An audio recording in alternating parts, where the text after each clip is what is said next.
Halo guys, berjumpa lagi dengan saya Amiku Senpai. Ini adalah video part kedua dari recaps anime Diabolic Lovers More Blood. Silahkan nonton part 1 dan season pertamanya agar ceritanya nyambung, terutama kalian yang belum nonton dari awal. Linknya lengkap ada di deskripsi. Amiku juga ngucapin terima kasih buat kalian yang sudah support channel ini. Semoga hidup kalian bahagia dan bisa menikah, tentunya dengan manusia dan juga dengan restu orang tua. Oke, tanpa basa-basi lagi, mari langsung ke pembahasannya. Check it out. And then we start to dance, and I'm singing like, girl, you know I want your love. Your love was handmade for somebody like me. Come on now, follow my lead. Maybe crazy, don't mind me, say. Setelah pertemuannya dengan keluarga Sakamaki di sekolah, Yui memutuskan untuk beralih tinggal bersama keluarga Mukami. Entah apa motifnya, Mimin ngelihat mungkin karena Mukami ini lebih bersikap ramah. Sementara itu, Yuma yang penasaran dengan Su menanyakan kepribadiannya kepada Yui. Benar saja, Su merupakan sosok pendiam yang lebih sering menghabiskan waktunya untuk tidur dan mendengar musik. Tidak heran jika Yuma memanggilnya dengan sebutan Nit. Di sekolah, tiba-tiba Yui terpeleset saat tengah menaiki tangga. Untungnya, Yuma berada di sana dan menolongnya. Yui yang merasa lemas menyandarkan tubuhnya kepada Yuma. Yuma kemudian menggendong Yui yang tentunya membuat Yui merasa malu. Yuma lagi-lagi bertemu dengan Su. Merasa menghalangi jalannya, Yuma meminta Su untuk cepat menyingkir dari tempatnya. Namun Su menolak karena dirinya lah yang tiba di sana lebih awal. Tiba-tiba Yuma membenamkan taringnya tepat di leher Yui, menikmatinya di depan pandangan Su. Tentu saja hal itu dilakukannya untuk pamer kepada Su. Benar saja, Su beranjak pergi dari sana menjauh dari mereka berdua. Mungkin karena merasa risih ya. Dan fakta kembali terungkap bahwa dulunya Su mendapatkan earphone itu dari teman semasa kecilnya yang ia temui di hutan, yang memiliki paras menyerupai Yuma. Sementara itu, Reiji masih belum mengerti mengapa mereka yang dulunya manusia bisa berubah menjadi vampir. Yui menemui Ruki yang tengah sendirian. Tiba-tiba Ruki menarik Yui dan ingin menghisapnya. Namun Ruki mengurungkan niatnya. Ruki hanya termenung dan menatap wajah Yui. Mungkin Ruki merasa kesal dan depresi. Sudah cukup lama Yui di sini, namun belum ada tanda-tanda kebangkitan dari Adam. Ruki semakin merasa depresi. Terbukti dia tidak muncul waktu Yui tengah sarapan bersama Yuma, Kou, dan Asuza. Tiba-tiba Ruki muncul dan membawa Yui. Ruki mengurung Yui di tempat miliknya yang cukup kecil. Juga saat itu Ruki menghisap Yui hingga Yui tak sadarkan diri.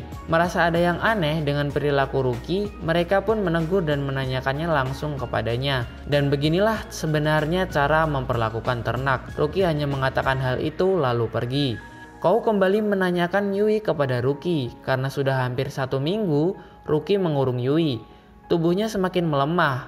Mereka bisa saja kehilangan Yui jika terus begini. Tiba-tiba Ayato datang dan membawa Yui kabur dari sana. Meski Ruki menyadari keberadaan Ayato dari awal, namun entah kenapa ia tidak menghentikan tindakan Ayato sedikit pun, yang berakhir membuat Kou dan Yuma merasa kesal. Ayato yang sudah cukup lama tidak merasakan darah Yui berniat melakukannya. Namun melihat beberapa bekas gigitan Mukami, Mimin ngira Ayato ini bakal mengurungkan niatnya. Malahan Ayato mencari ruang kosong dan juga meninggalkan bekas luka yang membuat Yui terus mengingatnya. Seperti biasa, Yui hanya terdiam sampai tidak sadarkan diri. Lalu scene dialihkan dengan kesadaran Yui di mana pohon yang selama ini berada dalam ingatannya tiba-tiba menjadi kering dan mati. Dan tentu itu bukanlah suatu pertanda yang baik. Yui kemudian tersadar dan mendapati dirinya berada di kamarnya.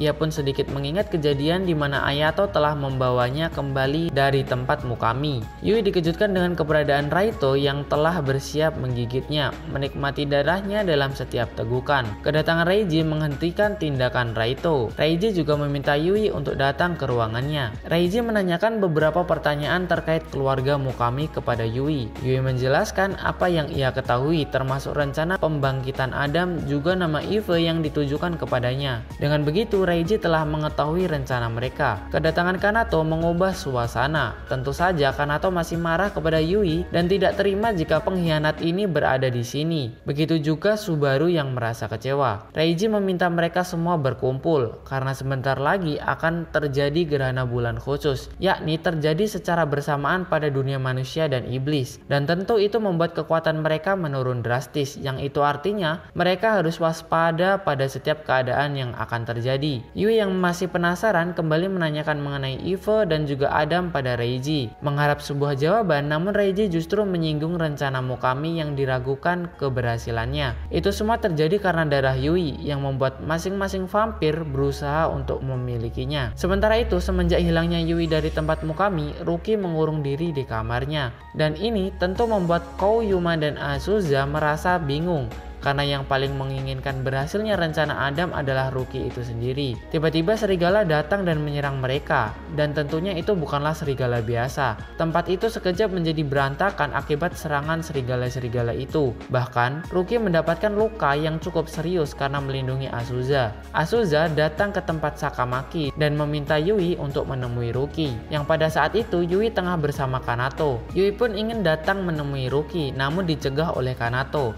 Bahkan, Kanato yang merasa dikhianati mencoba untuk membunuh Yui. Azusa bergegas mengambil Teddy, yaitu boneka beruang Kanato, lalu melemparnya ke tungku pengapian yang membuatnya hangus terbakar. Hal itu membuat Kanato melepaskan Yui. Kanato tidak berhenti meratapinya, bahkan seperti kehilangan sosok terpenting dalam hidupnya. Yui menemui Ruki yang tengah sekarat terbaring di tempat tidur. Mereka pun akhirnya menjelaskan semuanya kepada Yui mengenai rencana kebangkitan Adam yang semuanya itu memerlukan darah milik Yui. Dengan mengisapnya, masing-masing dari mereka berkesempatan untuk bisa menjadi Adam. Namun Ruki merasa depresi karena setelah cukup lama Yui berada di sana, namun belum ada tanda-tanda kebangkitan dari Adam. Ruki pun menyadari bahwa mereka tidak bisa menjadi Adam, entah sebanyak apapun darah Yui yang telah dihisapnya. Karena hanya merekalah yang memiliki darah murni yang bisa menjadi Adam, dan tentunya itu bukan salah satu dari mereka. Dan inilah sebabnya Reiji tidak begitu menghiraukan mereka karena telah mengetahuinya sedari awal. Yui berusaha menyemangati Ruki yang merasa putus asa, termasuk mengingatkannya tentang masa lalunya yang menyatukan Kouyama dan Azusa menjadi sebuah keluarga. Benar saja, Ruki merasa lebih baik, tidak menyangka jika ternak bisa menyemangati vampir. Ruki berusaha berjalan mendekati Yui kemudian memeluknya. Di samping itu, tempat Sakamaki juga mengalami penyerangan yang sama. Menyadari bahwa ini semua adalah ulah dari para pendiri, yang diketahui kini hanya tersisa 2 vampir pendiri.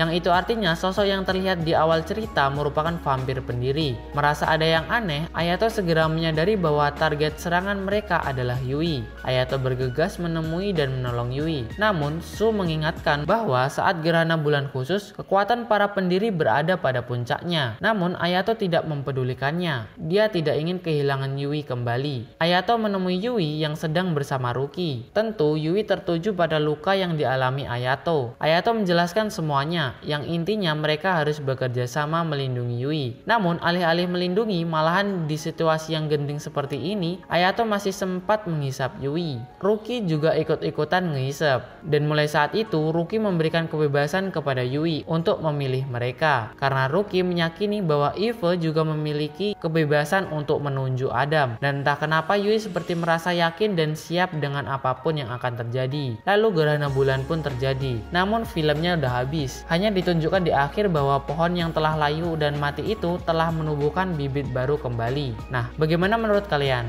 Bagi Mimin, inilah alasan mengapa anime ini mendapat rating yang buruk. Banyak plot yang bergantung dan adegan-adegan yang tidak terselesaikan. Tentu itu memicu reaksi yang cukup buruk dari penonton. Mimin ngira ada season 3-nya nih, tapi ternyata nggak ada sama sekali. Cukup mengecewakan ya. Oke, silahkan sampaikan pendapat kalian di kolom komentar dan jangan lupa tinggalkan like ya. Subscribe channel Amiku untuk mengetahui alur cerita anime lainnya. Terima kasih telah menonton. Thanks for watching and bye bye. See you next time.